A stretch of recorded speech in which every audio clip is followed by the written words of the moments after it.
32장 1절에서 20절까지 말씀을 가지고 안전의 열쇠라는 제목으로 하나님 말씀 전하도록 하겠습니다. 여기 화면을 보시면 우리가 지금 호의 단락, 화 있을진저 라는 단락을 계속해서 살펴보고 있는데요. 여기 이 모든 단락에 전부 다 화 있을진저라는 단어들이 다 들어가는데, 붉은 글씨로 친구분, 여기가 32장 오늘 우리의 본문인데, 여기는 약간 5번째 화와 6번째 화 사이에 쉬어가는 단락입니다. 지금까지 팽팽한 긴장감을 유지하고 있다가 우리가 성경을 다 읽으셨지만 왠지 편안하고 따뜻하고 희망이 있고 소망을 주시는 말씀 같지 않습니까? 완전히 분위기가 확 바뀌는 장이 32장인데, 이 32장의 역할이 뭘까요? 자, 여기 화면을 보시면 이 단어가 호의입니다. 그 오른쪽에서부터 읽거든요. 그래서 이 단어를 호의라고 읽는데, 모든 문장, 모든 장의 첫 번째 단어가 이 붉은색 동그라미를 친 단어 호의로 시작하고, 우리 한글 번역도 다 화 있을진저 화 있을지어다 라고 번역함으로써 우리가 지금 다루고 있는 이 단락 전체가 이 6번의 화의 선포, 6번의 심판의 선포로 하나님께서 분명히 벌을 주시고 공의롭게 행하실 것이다 라는 주제를 분명히 하는데요.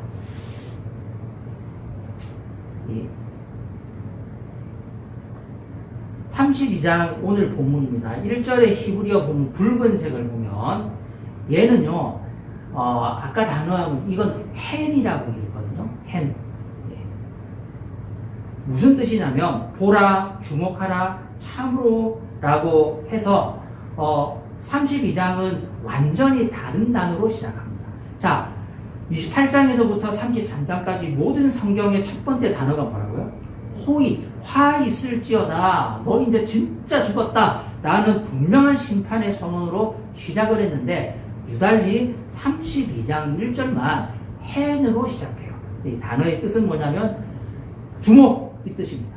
주목. 선생님이 나 칠판을 이렇게 막 치면서 애들이 막 떠들고 있어. 야 주목 하는 거 왜 하는 거죠? 분위기 바꾸는 거잖아요.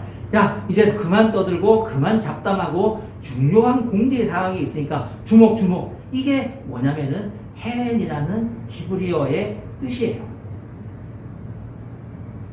그래서 내가 앞으로 할 말은 진짜 중요한 말이고 반드시 일어날 일이기 때문에 너희들은 꼭 주목해야 된다.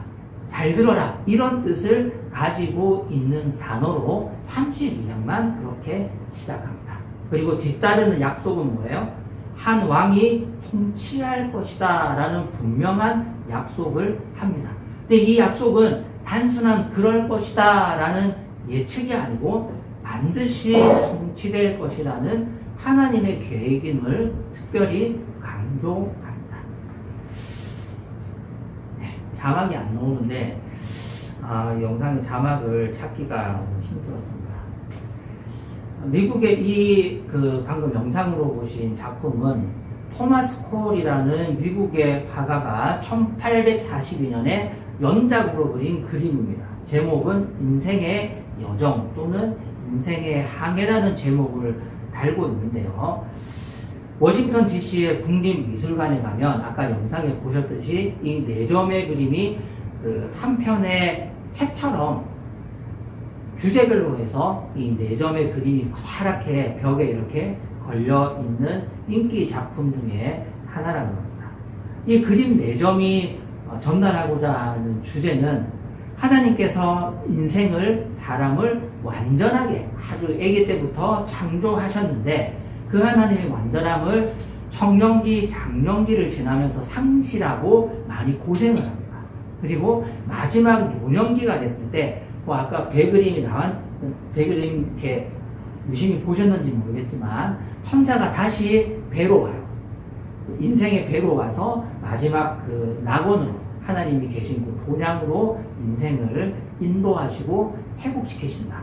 완전하게 지으셨고 상실감을 갖고 인생을 살고 여러 고생을 하지만 결국에는 하나님께서 모든 사람의 자기 백성의 인생을 회복시키시고 본향으로 인도해 주신다라는 메시지를 전하고 싶었답니다. 그래서 첫 번째와 마지막 그림에는 보면 배 고물에 천사가 앉아 있는데 두 번째와 세 번째 그림에 보면은 천사가 없어요. 그래서 사람이 자기 혼자서 인생의 그 배에 키를 쥐고 인생을 살아가는데 고생 많이 하고 힘들게 산다는 메시지를 준다고 합니다. 이건 작가가 직접 거기 써놨대요. 그렇게 보라고. 이사야가 오늘 32장 본문에서 전달하고자 하는 메시지가 이 그림에서 이 네 편의 네 점의 연작 그림에서 토마스라는 화가가 전달하고자 했던 그 메시지와 거의 동일해요. 이사야는 왕국의 완전한 모습이 선포되었으나 백성들이 어떻게 합니까? 그것을 상실하고 심판을 받아요. 하지만 궁극에는 회복할 것이라는 비전을 보여줍니다. 그래서 32장 1절이 hen으로 시작합니다. 야, 주목. 너희 지금까지 5번이나 죽는다고 망한다고 이제 끝났다고 호이라는 말씀 들었지. 자, 이제 주목. 나 이제 진짜 중요한 얘기를 할 거야. 이것은 하나님의 회복의 비전이다 라고 32장을 시작하는 겁니다.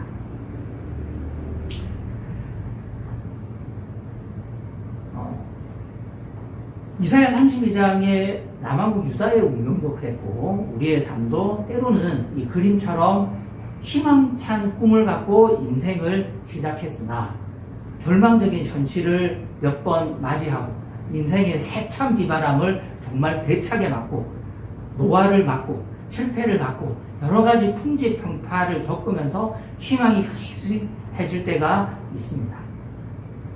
하나님께서 언제 우리 인생의 배에 오셔서 다시 우리를 회복시키실까 하는 기도 제목을 갖고 있을 때가 있는데요. 오늘 32장이 바로 그 질문에 대답하는 그림이라고 할 수 있습니다. 오늘 32장이라는 이 그림을 보면서 우리를 회복시키시는 하나님의 비전이, 하나님의 인도하심이 우리의 삶 속에서 다시 한번 되살아날 수 있기를 기대합니다. 1절에서 8절 단락에 보면 하나님이 원래 디자인하신 세상이 어떤 세상인지 명확하게 보여주시는데요. 하나님께서 원래 디자인하신 나라는 완전한 세상이에요. 이게 아까 영상에 나왔던 첫 번째 그림인데요. 동굴에서 배가 막 나옵니다. 그리고 그 배에는 이 아주 찬란한 옷을 입은 수호 천사가 배의 키를 잡고 있고 이 배를, 인생의 배를 안전하게 운행을 해줘요. 강물은 잔잔하고 주변 풍경은 굉장히 풍요롭기 그지 없습니다. 우리가 길을 잃기 전 하나님과의 완벽한 교제 속에 있던 우리의 삶이 우리의 꿈의 초기 상태를 상징하는 그림이죠. 하나님은 남왕국을 향해서 어떤 비전을 선포하셨느냐? 우리 1절 말씀 다 같이 한번 읽어보겠습니다. 시작. 장차 한 왕이 나가서 위로 통치하고 통치자들이 공평으로 다스릴 것이다. 이게 그 그림의 1편이에요. 하나님이 남왕국 유다에 주셨던 비전은 장차 한 왕이 나와서 공의로 통치하고 통치자들이 공평으로 다스릴 것이라는 완전하고 흔들림이 없는 그 나라의 비전을 제시해 주셨습니다. 이 통치는 가깝게는 히스기야와 그의 아들들을 통해서도 이루어질 수 있는 가능성은 있었습니다. 그런데 아시다시피 완전하지는 못했죠. 그럼에도 불구하고 이 왕이 통치하게 되면 어떤 일들이 생길 것이냐. 자, 3절 보십시오. 3절 같이 한번 읽어보실까요? 시작. 32장 3절입니다. 시작. 백성을 돌보는 통치자의 눈이 보이지 않을 것이며 백성의 울음을 듣는 통치자의 귀가 막히지 않을 것이다. 4절도 같이 읽어보실까요? 그들은 경솔하지 않을 것이며 사려 깊게 행동할 것이며 그들이 노한 것을 분명하게 할 것이다. 이 이상적인 하나님의 비전은 유다의 비전은 진실이 가려지지 않고 모두가 자유롭게 듣고 말하고 지혜가 존중받는 사회가 열린다는 겁니다. 이거 완벽한 민주주의 사회 아닌가요? 언론의 자유가 있고 누구나 자기 생각을 말해도 비판받거나 불이익을 당하지 않고 지도자들은 기분 나빠도 잘 들어주고 이게 정말 우리의 권리가 침해받지 않고 권력이 권력을 함부로 남용하지 않는 정말 모두가 꿈꾸는 이상적인 민주주의 국가입니다. 이거 하나님께서 2700년 전에 미리 주셨어요. 하나님이 우리에게 주신 비전은 이렇게 완전하고 시대를 앞서가고 완벽합니다. 하나님이 우리 한 사람 한 사람을 하나님의 백성으로 부르시고 하나님의 자녀로 부르실 때 주셨던 비전은 뭡니까? 우리 왜 예수 믿습니까? 내가 왜 기독교인으로 살아갑니까? 귀한 믿은 거 끝까지 믿지만 그런 건 아니잖아요. 죽고 나서 천국 가려고 보험 들어놓는 것도 아니지 않습니까? 하나님이 우리를 초청하실 때 약속하셨던 말씀이 있어요. 자, 마태복음 11장 28절 같이 읽겠습니다. 예수님이 뭐라고 약속하셨느냐? 함께 읽겠습니다. 시작. 수고하며 무거운 짐을 진 사람은 모두 모두 내게로 내게로 오너라. 내가 너희를 쉬게 하겠다. 이것이 하나님이 예수님께서 이 땅에 오셔서 자신의 백성을 부르실 때 해주셨던 약속입니다. 수고하며 무거운 인생의 짐을 진 사람은 모두 내게로 와라. 내가 더 무겁게 해줄게. 야, 니네가 지고 있던 거 내려라. 내가 이제 교회의 짐을 더 무거운 짐 한번 맛 좀 봐라. 그런 게 아니고 예수님이 하셨던 약속은 인생의 수고로운 짐을 진 사람은 모두 내게로 와라. 내가 너희에게 쉼을 주겠다라고 약속하셨어요. 이것이 신앙생활의 완벽한 그림입니다. 원래 신앙생활은 이런 겁니다. 원래 예수 믿는 삶은 이런 삶이에요. 우리의 삶에 안식이 있고 쉼이 있고 예수 그리스도를 통해서 오는 복음을 통해서 오는 평화와 안식과 누림이 있는 삶. 이 세상의 인생살이에 수고롭고 무겁고 걱정거리로 가득 찼던 살면 살수록 새로운 도전들이 나타나는 그 스트레스와 긴장감 속에서 하나님 안에 있을 때 누릴 수 있는 참된 쉼이 무엇인지를 주겠다고 약속하셨어요. 이것이 우리가 가지고 있는 신앙생활의 우리 인생의 완벽한 꿈입니다. 근데 거꾸로 우리가 신앙생활을 오래 하다 보면 10년, 20년 그냥 당연히 예수 믿는 것처럼 살다 보면 이 믿음 대신에 무엇을 믿느냐면 이 완전한 삶은 불가능하다. 이 지상에서 천국을 사는 것은 불가능하다고 믿고 살아요. 어느덧 우리의 믿음이 그렇게 바뀌어져 있습니다. 우리가 교회 다니면서 제일 많이 하고 듣는 말 중에 하나가 뭐예요? 교회 다닐 때 시험에 들거나 사람 때문에 마음이 막 갈등이 생기고 하면 우리가 어떻게 서로 격려합니까? 야, 교회를 하나님 보고 다녀야지 사람 보고 다니면 안 돼. 하나님 보고 다녀. 이렇게 하잖아요. 그러니까 우리의 믿음이 어디에 있는 거예요? 교회는 안 돼. 인생은 안 돼. 원래 신앙생활은 정답도 없고 그냥 고통스러운 거야. 그냥 인생은 스트레스고 괴로워. 나중에 천국 가서 푹 쉬자. 영원히 쉬자. 한 4, 50년 고통스럽다가 영원히 쉬는 거 이거 남는 장사지. 우리의 믿음이 이상하게 왜곡되어 있는 거야. 우리도 모르게. 그래서 교회 생활을 하면서 시험 들면 사람 보고 교회 다니지 말고 하나님 보고 교회 다니자. 하나님 눈에 안 보이는데 뭘 어떻게 그렇게 다닐 수 있습니까? 교회 오면 하나님 보입니까? 교회 오면 하나님이 내 눈앞에 나타나세요? 아니잖아요. 교회 오면 뭐만 눈에 보입니까? 어떤 소리만 들을 수 있죠? 사람밖에 보이지 않습니다. 그래서 우리 신앙생활은요, 사람 보고 하는 거예요. 교회 생활은 사람 보고 하는 게 맞는 겁니다. 왜냐하면 수고하고 무거운 인생의 짐을 지고 복음 안에 들어오면, 예수 믿는 공동체 안에 들어오면 교회 안에서 겪는 여러 가지 어려움과 갈등과 수고로움에도 불구하고 쉼과 안식을 주겠다고 약속하셨기 때문에 사람 보고 다녀야 돼요. 때로는 배반당하고 때로는 실망하고 때로는 갈등이 있어도 하나님이 뭐를 주겠다고 약속하셨어요? 쉼이 있다, 안식이 있다, 평화를 주겠다라고 약속하셨기 때문에 교회 생활은 사람 보고 신앙생활 하는 게 맞는 겁니다.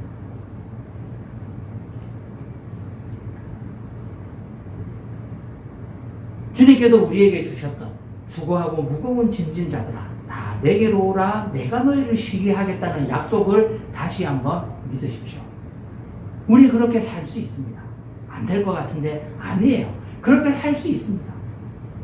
때로는 고난도 겪겠지만 때로는 마음도 아프겠지만 때로는 실패도 하겠지만 때로는 실수도 하고 잘못된 결정도 하겠지만 실수투성이의 삶을 살겠지만 궁극적인 약속은 하나님 보고 신앙생활 하는 게 아니라 사람 보고 배신당하고 속고 실망하고 가슴 아프고 갈등이 있고 눈물 흘리고 욕도 나오고 다 때려치고 싶기도 하겠지만 그럼에도 불구하고 내가 너희를 쉬게 하겠다는 이 약속이 우리가 이 땅을 살아갈 동안에 반드시 성취될 거예요. 천국 가면요 이 약속 마태복음 11장 28절 필요합니까? 안 필요합니까? 이거 파버려야 돼 성경에서. 천국 가면 수고하고 무거운 짐이 없지 않습니까? 내가 너희를 쉬게 하겠다. 예수님이 우리 편의를 안 봐줘도 하나님 보좌에 딱 도착하는 그 순간 영원히 평화로울 거예요. 이 약속은요 우리가 이 지상에서 힘든 인생의 여정을 하고 인생을 할 때 반드시 이루어질 거예요. 그 약속이 다시 한번 믿어지고 다시 한번 새로워지는 이 시간 될 수 있기를 바랍니다. 9절에서 14절. 그런데 우리가 살아가는 세상은 어떻습니까? 망가졌습니다. 우리는 왜 이렇게 무감각합니까? 우리는 왜 이렇게 속고 살고 있는 걸까요? 이게 아까 토마스의 그림 중에 세 번째 그림이에요. 이 배를 타고 아까 아기가 타고 있었는데 그 아기가 성인이 됐습니다. 그리고 여기 뭐라고 해야 되나요? 한 개체가 한 명 보이지 않죠? 뭐가 없어졌습니까? 예? 그죠? 천사가 없어졌어요. 그림 잘 보시네요. 천사가 없어졌어요. 그러니까 하나님의 대리자 역할을 하는 말씀일 수도 있겠죠. 그 천사가 없어졌어요. 혼자 배를 몰고 가는데 아까 이 배경을 이루고 있었던 희망차고 따뜻했던 풍경 대신에 이게 사방이 어떻습니까? 어두컴컴하잖아요. 이게 우리 인생하고 우리 삶하고 비슷하지 않습니까? 어른이 돼서 나이 먹어서 배울 만큼 배우고 직장생활 할 만큼 하고 키울 만큼 애도 키우고 경험도 쌓을 만큼 쌓았는데 배신도 당해보고 도움도 받아보고 희노애락을 많이 겪으면서 살았는데 인생이 어두컴컴해요. 그냥 우리 마음이 각하고 힘들 때가 많아요. 우리의 현실은 왜 이렇게 차갑고 어둡고 무감각하고 믿음에서 멀리 떠나 있을까요? 그게 9절에서 14절의 주제입니다. 자, 9절 말씀을 보시면 여기 이제 9절에서 14절이 계속해서 누구를 나무라는 하면 남성과 여성 중에 여성을 나무래요. 안일하게 사는 여인들아 하면서 안일하다고 뭐라 그래요? 이거 10절 말씀도 보시면 걱정거리가 없이 사는 딸들아. 11절 말씀 보시면 같이 읽어볼까요? 11절 말씀 안일하게 사는 여인들아 몸부림쳐라. 걱정거리가 없이 사는 여인들아 몸부림쳐라. 네, 여기까지요. 그러니까 지금 9절, 10절, 11절에 4번이나 반복해서 여인들을 계속 나무라는데 어떤 여인들을 나무라는 겁니까? 안일하게 사는 여인들, 걱정거리 없이 사는 여인들을 하나님께서 계속 나무라시는 거예요. 그러니까 우리 여기 여성분들은 걱정하실 필요가 없어요.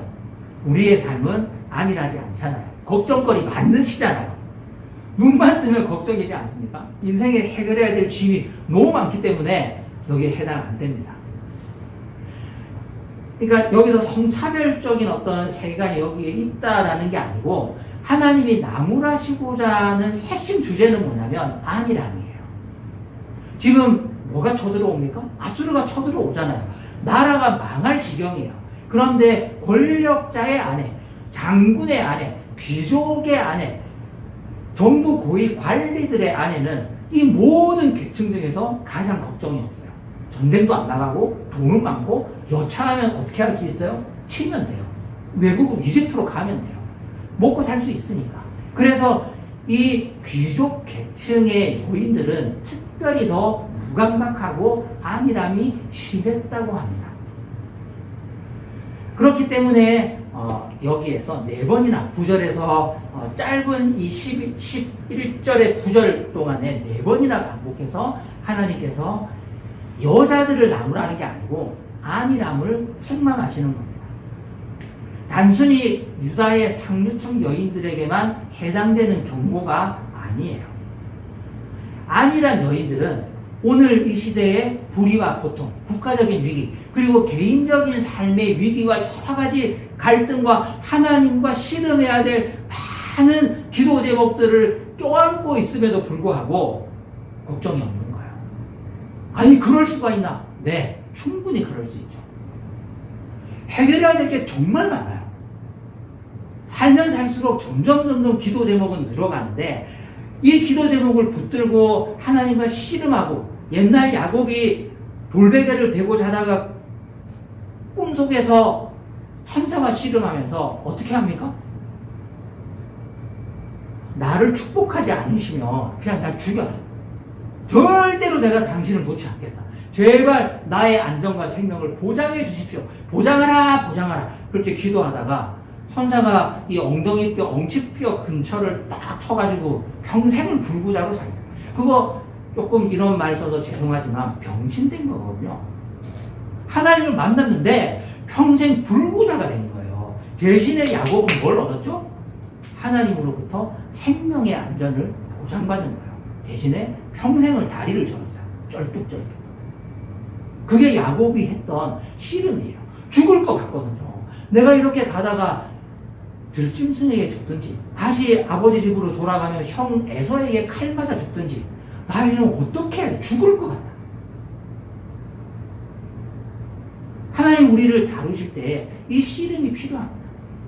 그런데 걱정거리는 많은데 정말로 해결해야 될 문제들은 쌓여 있는데 아니라는 거예요. 나라는 망할 지경인데 귀족 상류층의 여인들은 아니라는 거예요. 뭐 처음은 뭐 그냥 이집트로 망명 가지 뭐. 그냥 비트코인에 돈 넣고 금 싸서 그냥 전쟁 끝나면 다시 귀국하지 뭐. 그런 생각을 갖고 그냥 살아갔던 거예요. 여러분, 우리의 마음속에 하나님께서 여러 가지 갈등과 어려움으로 우리의 마음을 막 두드리시면 그것 때문에 괴로워하고 그것 때문에 아파하고 그것 때문에 씨름하실 수 있길 바랍니다. 야곱이 그래서 평생을 불구자로 살았지만 하나님을 체험했던 것처럼 우리의 마음속에 우리의 삶 속에 깊은 상처가 어떤 이유 때문에 남더라도 그것 때문에 하나님을 만날 수 있는 은혜를 받으시기 바랍니다. 누가복음 7장 31절 32절 같이 한번 읽어보시겠습니다. 시작. 또 이르시되 이 세대의 사람을 무엇으로 비유할까? 무엇과 같은가? 비유하건대 아이들이 장터에 앉아 서로 불러 이르되 우리가 너희를 향하여 피리를 불어도 너희가 춤추지 않고 우리가 복하여다가 너희가 울지 아니하였다 함과 같도다. 예수님이 이 시대, 그 시대의 바리새인과 서기관들 그리고 율법주의자들을 나무라시면서 비유를 하나 드셨습니다. 이 세대의 사람, 그러니까 예수님 동시대의 사람들이 특징이 뭐예요? 장터에 앉아서 피리를 불면서 흥을 막 돋구는 거예요. 자, 비트 들어갑니다 하는데 아이들이 어떻게 해요? 가만히 있는 거예요. 춤추지도 않고 또 반대로 너무나도 슬픈 일을 당해서 곡을 하는데 울지도 않는 거예요. 그러니까 수업 시간에 꾸벅꾸벅 조는 애들하고 비슷한 거예요. 영어 시간이나 수학 시간 비슷한 거예요. 반응이 없는 무슨 웃겨도 웃지 않고 울려도 울지 않고 재밌는 말을 해도 재밌어 하지 않고 그냥 무표정하게 가만히 있는 거예요. 요즘 교실 분위기하고 비슷해요. 이 세대가 그런 세대와 같다고 예수님이 유대인들을 향해서 책망하실 때 딱 이 표현을 하셨습니다. 인생의 가장 큰 적은, 신앙생활의 가장 큰 적은 핍박이나 고난이나 어려움이 아닙니다. 무감각함입니다.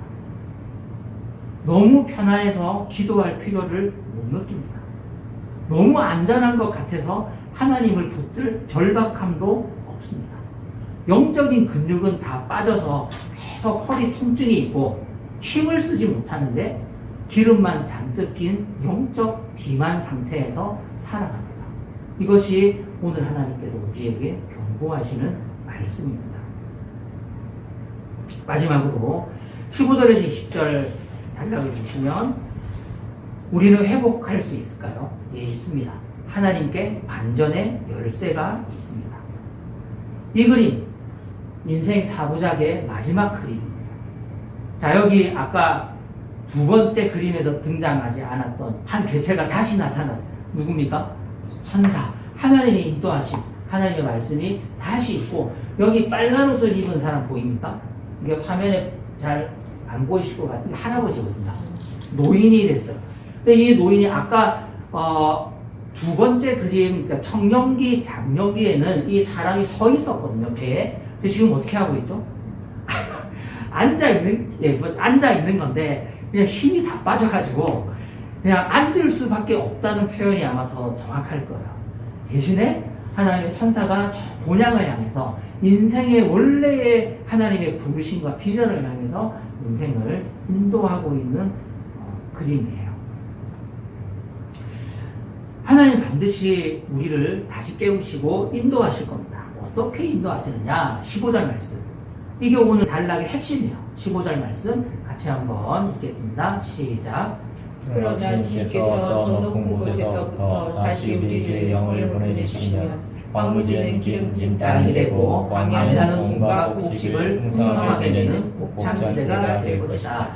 반전의 열쇠가 뭘까요? 15절에 주님께서 저 높은 곳에서부터 다시 우리에게 영을 보내주시면 이 모든 역사가, 이 모든 기적이 가능할 줄로 믿습니다. 이 절망적인 현실에서 우리의 안일함과 우리의 나태함을 깨고 어떻게 회복이 일어날 수 있겠습니까? 인간의 노력으로 밭을 갈고 씨를 뿌린다고 해서 황무지가 옥토로는 절대로 변할 수 없고 땅의 근본을 바꾸지 못한다는 거예요. 하지만 15절을 우리가 읽었다시피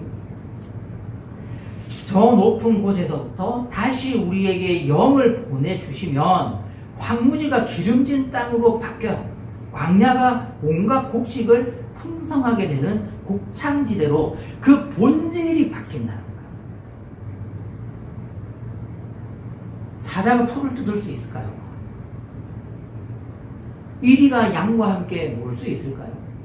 어린아이가 독사굴에 손을 집어넣고 독사를 잡으려고 휘휘 손을 휘저기면 독사가 어린아이의 손을 가만히 내버려 둘까요? 난리가 나겠죠. 그런데 이사야 11장 말씀을 보시면 이 나라가 된다고 하나님께서 말씀하셨어요. 사자들이 어린아이와 함께 뒹굴고 이리와 양이 함께 놀고 사자가 풀을 뜯고 어린아이가 독사굴에 손을 넣어도 물지 않는 기쁨과 참 평강의 나라가 하나님께서 주실 바로 그 나라라고 약속하셨습니다. 사자가 풀을 뜯지 않는 것, 이게 법으로 되겠습니까? 사자 채식 강제법을 발의를 하면, 그래서 채식하지 않는 사자를 계속해서 처벌하면 사자가 풀 뜯을 수 있겠어요? 이리를 부릅니다. 이리들을 불러서 양을 괴롭히지 말고 함께 어울려서 살아가는 양 배려 교육을 어릴 때부터 새끼 이리부터 그 교육을 실시하면 이리가 변화될 수 있겠습니까? 불가능합니다. 그런데 이사야 11장에 그 나라를 왜 가능하다고 하나님이 말씀하셨겠습니까? 새로 태어나면 됩니다. 육식 사자가 죽고 초식 사자가 태어나면 진짜 그 나라가 되는 거예요. 주님께서 저 높은 곳에서부터 다시 우리에게 영을 보내주신다는 것은 무슨 뜻이냐면 우리가 갑자기 방언을 하거나 성령을 체험하거나 성령의 은사가 기적적으로 나타난다는 것, 그런 성령 세례를 말하는 것이 아니고 우리가 새 사람이 되는 거예요. 우리는 가능성이 없습니다. 우리는 정말 쓰레기 같은 죄인들이에요. 그래서 유일한 방법이 하나 있는데 죽고 성령으로 거듭나는 거예요. 그렇게 완전히 우리의 본질이 바뀔 때만이 어떻게 된다고요? 여기 화면에 15절에 있는 것처럼 광무지는 기름진 땅이 돼요. 광야는 곡창지대로 바뀝니다. 본질 자체가 완전히 바뀌는 것. 이것이 성령의 기름 부으심이고 이것이 거듭나는 것이고 이것이 복음으로 우리가 완전히 새 사람이 되는 겁니다. 회복의 시작은 안일함을 벗어버리는 새로운 삶은 우리의 노력이 아닙니다. 그것은 위로부터 주어지는 하나님으로부터 오는 영, 바로 성령을 우리에게 부어주셔서 우리의 마음과 생각과 의지가 완전히 새롭게 거듭날 때 시작될 수 있습니다.